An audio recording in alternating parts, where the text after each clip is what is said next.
El nombre de Oscar Wilde evoca imágenes de ingenio deslumbrante, trajes extravagantes y una vida que desafió las convenciones de la estricta sociedad victoriana.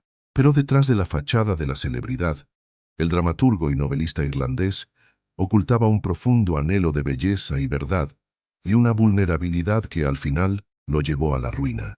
Esta es la historia de un hombre que lo tuvo todo: éxito, fama y el amor de una generación. Un artista que utilizó la ironía como su escudo y la paradoja como su espada. Una figura trágica cuyo genio fue su mayor triunfo y, en última instancia, su mayor condena. Bienvenido al mundo de Oscar Wilde, un mundo de arte, amor y la inevitable caída de un ídolo. La infancia de Oscar Wilde no fue la de un niño común. Nació en Dublín, el 16 de octubre de 1854, en un hogar donde el aire no olía a pan recién hecho, sino a tinta de libros y el humo de las velas consumiéndose en largas noches de conversación. Su padre, Sir William Wilde, era un renombrado cirujano que se codeaba con la élite intelectual, y su madre, Jane Francesca Elgee, era una poetisa feroz y fascinante conocida como Speranza. Ella organizaba tertulias literarias en la casa, y el pequeño Oscar se escabullía para escuchar a los adultos discutir sobre arte y poesía, fascinado por la forma en que las palabras podían construir mundos enteros. Jane, una prolífica escritora y ferviente nacionalista irlandesa, le transmitió a su hijo la pasión por el lenguaje. Le leía mitos celtas, historias de héroes y leyendas, lo que encendió la imaginación de Oscar y se manifestaría más tarde en su propio estilo literario, rico en simbolismo, metáforas y alusiones. Ella no solo le enseñó a leer y escribir, sino que le inculcó un aprecio por el ritmo y la musicalidad de las palabras. Oscar aprendió de su madre el poder de la narración, la importancia de la autenticidad del discurso y la capacidad de las palabras para encantar, criticar y transformar. Desde muy chico lo vestía con pantalones de terciopelo y camisas con encaje, fomentando en él una estética exquisita y algo andrógina que lo diferenciaba del resto de los niños. Mientras sus hermanos jugaban en el jardín, Oscar prefería quedarse adentro, hojeando libros o escuchando las historias que su niñera le contaba en alemán. Su mente era un jardín fértil para las ideas, alimentado por la exuberancia de su madre y el intelecto de su padre. Jane le enseñó que la vida podía ser una obra de arte en sí misma y que la apariencia y la elocuencia eran herramientas poderosas para moldear la percepción. Jane fomentó la excentricidad y la originalidad en sus hijos, animándolos a destacar en lugar de encajar. Oscar, con su intelecto precoz y su alma de poeta, compartía un vínculo especial con su hermana menor, Isola Francesca Emily.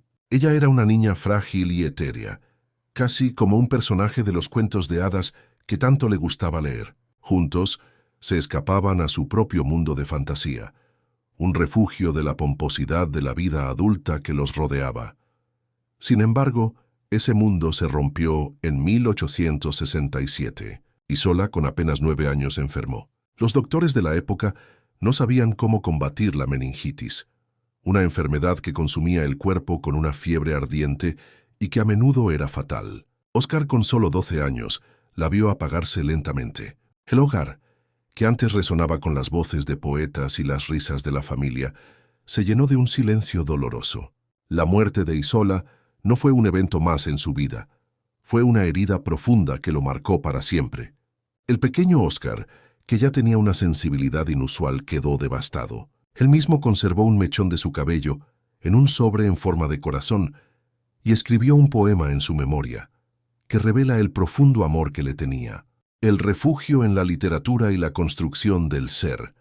A pesar de este dolor, su mente seguía brillando con una luz propia.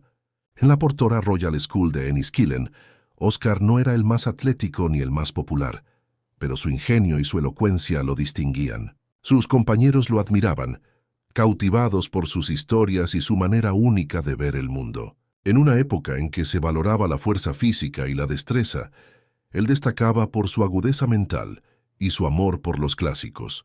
Su brillantez en latín y griego le valió una beca al Trinity College de Dublín, el primer paso en un camino que lo llevaría a convertirse en una de las figuras más fascinantes y polémicas de la literatura. Fue en esta época formativa que Oscar comenzó a cultivar su arte de ser, una vida deliberadamente construida como una obra de arte, donde la apariencia, el ingenio y el intelecto eran las herramientas para moldear su identidad. Desde muy joven, entendió que el mundo era un escenario y él estaba decidido a interpretar el papel principal. Fue al llegar a Magdalen College de Oxford en 1874, donde su verdadera transformación comenzó. Oxford se convirtió en el escenario donde Oscar Wilde no solo perfeccionó su intelecto, sino que también forjó la personalidad que lo haría famoso. Aquí, encontró a un grupo de amigos y mentores que compartían su pasión por el arte y la belleza, entre ellos el crítico John Ruskin y el ensayista Walter Pater, cuyas ideas sobre el esteticismo influenciaron profundamente su visión del mundo. Durante esta época, su vida personal se volvió más extravagante y pública. Se hizo conocido por su estilo de vestir llamativo y su ingenio deslumbrante, convirtiéndose en el centro de atención en las reuniones sociales. Wilde no solo se limitó a lo académico, también cultivó una serie de amistades importantes, como la que mantuvo con William Welsford Ward, a quien consideraba su mejor amigo en la universidad.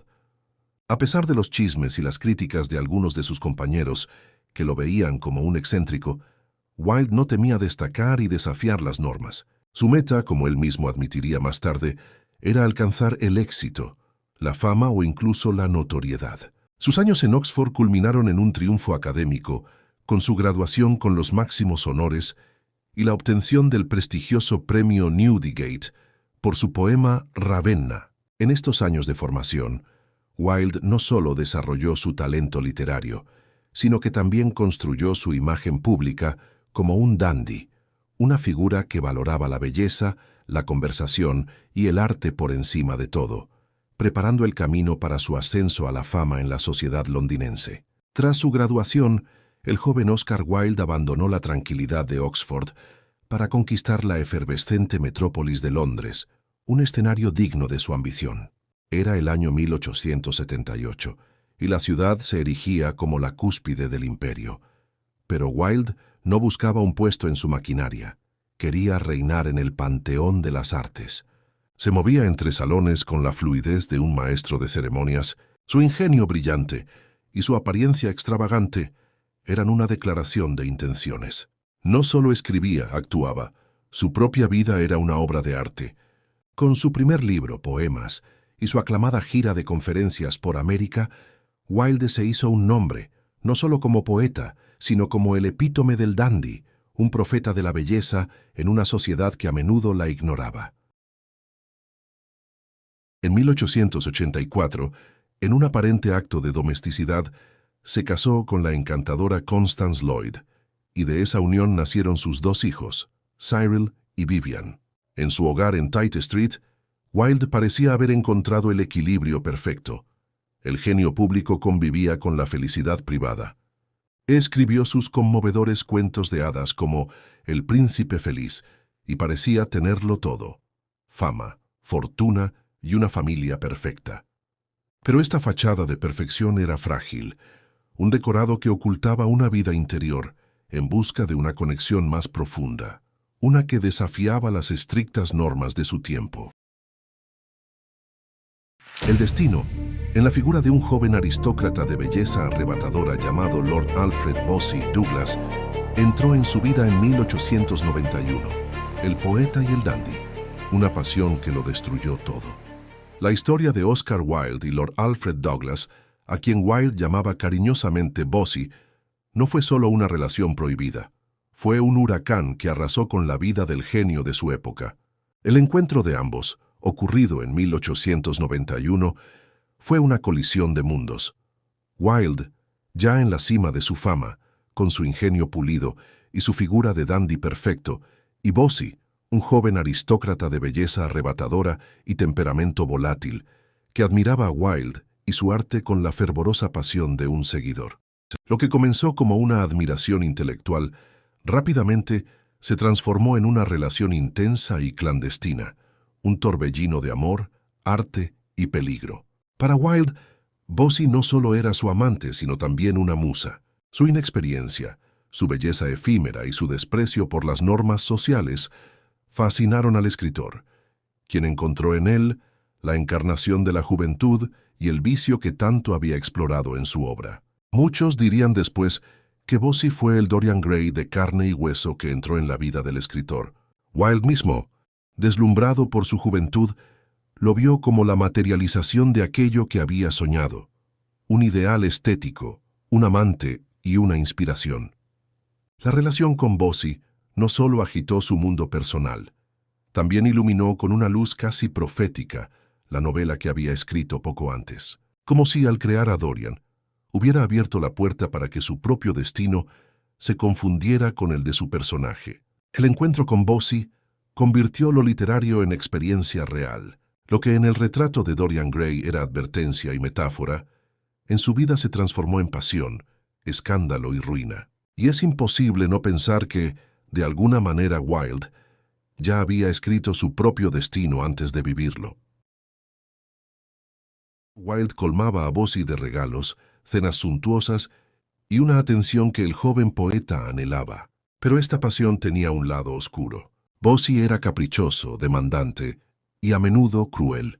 Dependía económicamente de Wilde, y su naturaleza conflictiva lo llevaba a constantes peleas y reconciliaciones. Sin embargo, el amor de Wilde por él era absoluto y ciego. Ignoró las advertencias de sus amigos y se adentró cada vez más en una relación que ponía en riesgo todo lo que había construido. El clímax trágico de su relación llegó en la figura del padre de Bossy, el marqués de Queensberry. Obsesionado con destruir la perversa influencia de Wilde sobre su hijo, el marqués comenzó a acosarlo.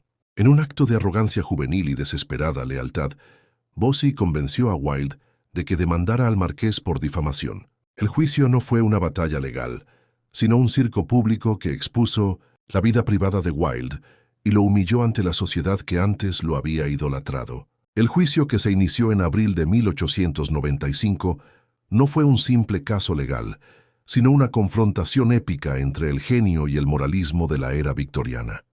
Al principio, Wilde dominó la escena. Su ingenio, su elocuencia y su aplomo, que lo habían hecho famoso en los salones de Londres, se exhibieron en el tribunal. Ante el abogado del marqués, Sir Edward Carson, Wilde respondió a preguntas insidiosas con réplicas brillantes. «¿Usted besó a ese mozo de cuadra?», le preguntó Carson. Wilde respondió: «Oh, no, en absoluto. No le besaría, es muy feo». Sin embargo, el encanto y el ingenio de Wilde no pudieron contrarrestar el sombrío arsenal de pruebas que se presentaron.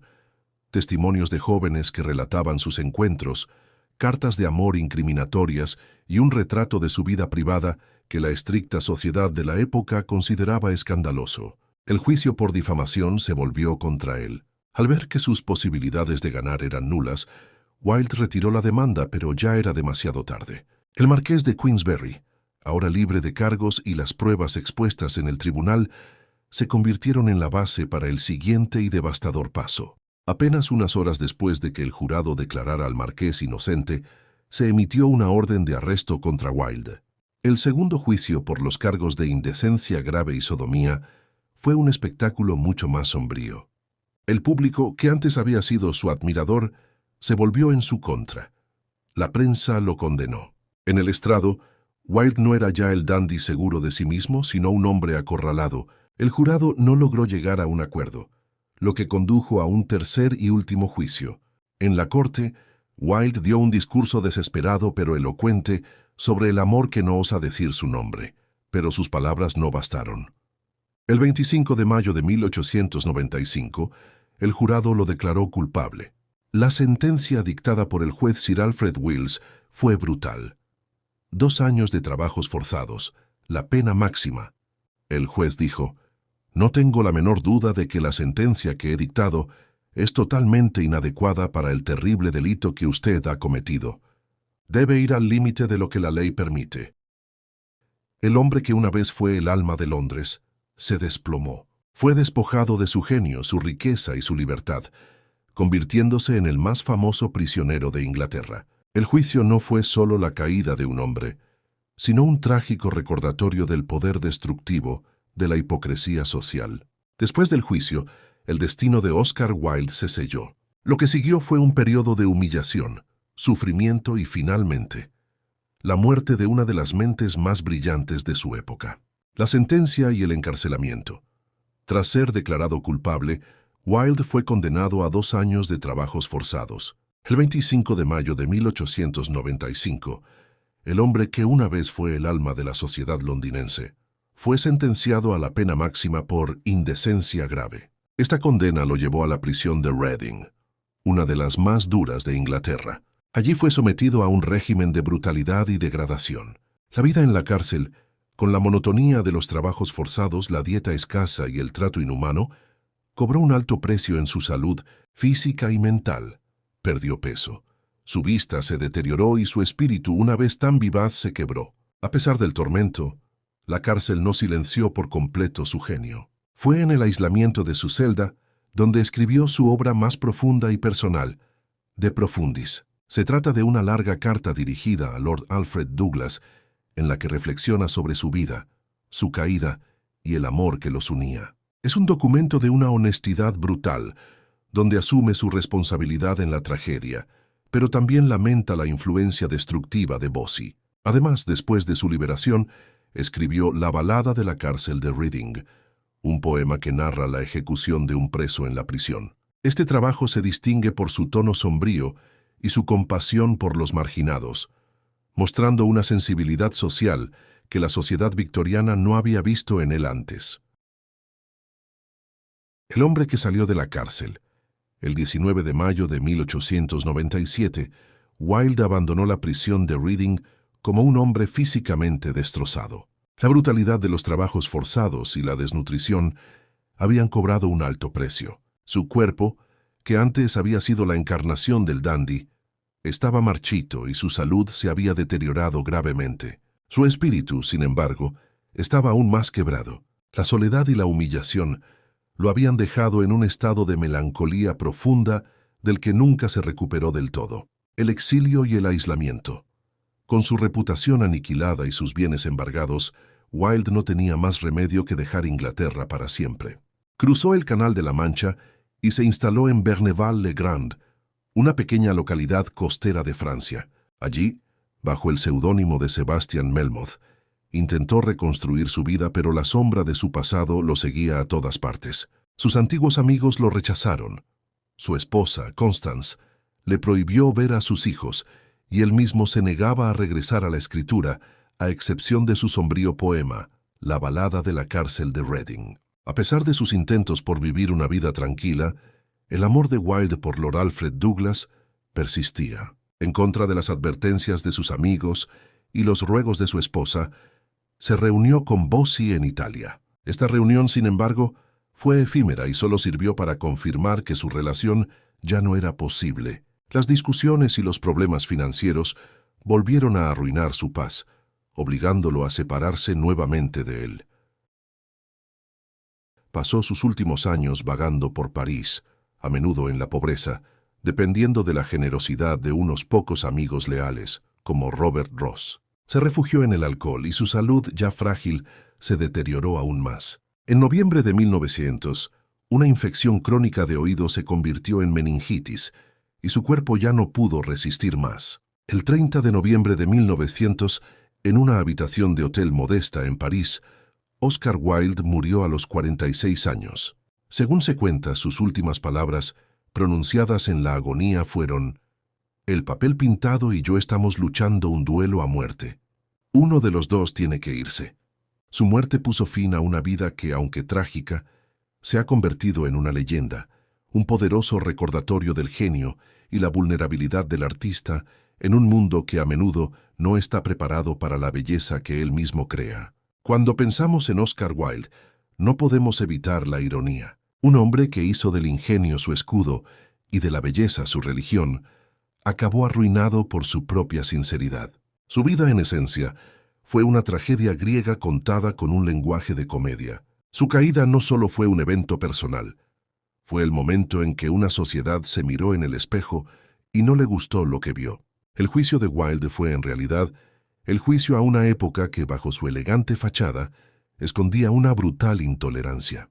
Pero incluso en el exilio y la soledad, Oscar Wilde nunca dejó de ser el mismo. Hoy su voz resuena con más fuerza que nunca, recordándonos que el arte verdadero se atreve a decir verdades incómodas, que la belleza puede encontrarse en los lugares más inesperados, y que el precio de ser auténtico, aunque a veces sea doloroso, es la única forma de vivir una vida que realmente valga la pena ser recordada. Análisis psicológico. El narcisismo y la búsqueda de la fama. Wilde exhibió rasgos de un narcisismo que no era patológico, sino más bien una manifestación de su genio creativo y su necesidad de reconocimiento. Su obsesión por el arte, la belleza y la autoinvención lo llevó a crear un personaje público que era una obra de arte en sí mismo. Su necesidad de ser el centro de atención se refleja en su estilo de vida extravagante, su forma de vestir y su habilidad para dominar cualquier conversación. Esta búsqueda de la fama, sin embargo, lo hizo vulnerable a la crítica y al escándalo. La represión y la doble vida. En la sociedad victoriana, la homosexualidad era considerada un delito y una perversión. La represión de su verdadera identidad sexual creó una tensión constante en su vida. Llevó una doble vida. Por un lado era un respetado dramaturgo y figura social casado y con hijos. Por otro, mantenía relaciones secretas con hombres. Esta dualidad generó un conflicto interno que, con el tiempo, se hizo insostenible. El juicio y la condena por indecencia grave no solo destruyeron su carrera y su reputación, sino que también revelaron la fragilidad de su construcción personal frente a las normas sociales opresivas. El narcisismo reflejado y la búsqueda de la belleza. Lord Alfred Douglas no solo era un amante, sino un espejo del ideal estético de Wilde. Bosie representaba perfectamente su obsesión con la belleza y se convirtió en un objeto de arte en sí mismo, un lienzo en el que Wilde podía proyectar sus propios anhelos estéticos. La relación, por lo tanto, no solo satisfacía una necesidad sexual, sino también una profunda necesidad psicológica y artística. La atracción por el peligro y la transgresión. La relación con Bosie fue una manifestación de la tensión psicológica entre la vida pública de Wilde y su identidad reprimida. A diferencia de sus otras relaciones, más discretas, la de Bosie era notoriamente pública y desafiante. Bosie, con su imprudencia y su temperamento volátil, representaba el peligro y la transgresión que Wilde, en su subconsciente, anhelaba. La atracción por el joven aristócrata era una forma de romper con la hipocresía de la sociedad victoriana, una sociedad que él consideraba aburrida y asfixiante. El amor prohibido y la búsqueda del placer peligroso se convirtieron en el motor de una relación que inevitablemente lo llevaría al desastre. La codependencia emocional y el conflicto edípico. El vínculo entre Wilde y Bosie era profundamente codependiente y destructivo. Wilde, el hombre mayor y exitoso, se comportaba como un padre o mentor que mimaba a su amante, gastando grandes sumas de dinero en él. Bosie, por su parte, era un joven inmaduro con un marcado conflicto con su propio padre, el marqués de Queensberry.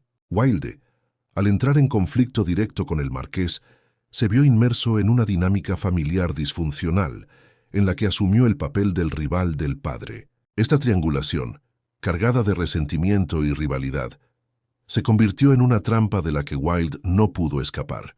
La relación se basaba en la pasión, el capricho y el conflicto, más que en una base emocional sólida, lo que la hizo tóxica y vulnerable a la ruina.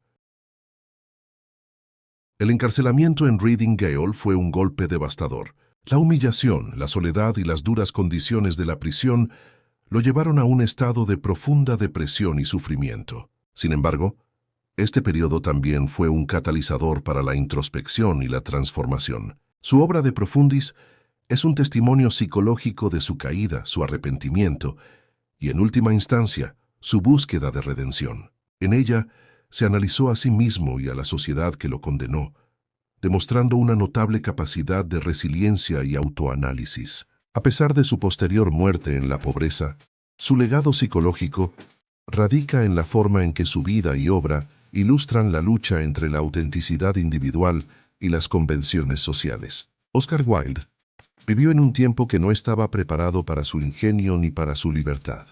Hoy, Sus palabras y su obra siguen resonando, no como un eco del pasado, sino como un faro que ilumina la valentía de ser uno mismo. Oscar Wilde nos recuerda que la autenticidad no es un lujo ni un castigo, sino un acto de coraje que trasciende generaciones. A través de su vida y sus escritos, descubrimos que el ingenio, la belleza y la verdad perduran incluso más allá de los juicios y las sombras del tiempo.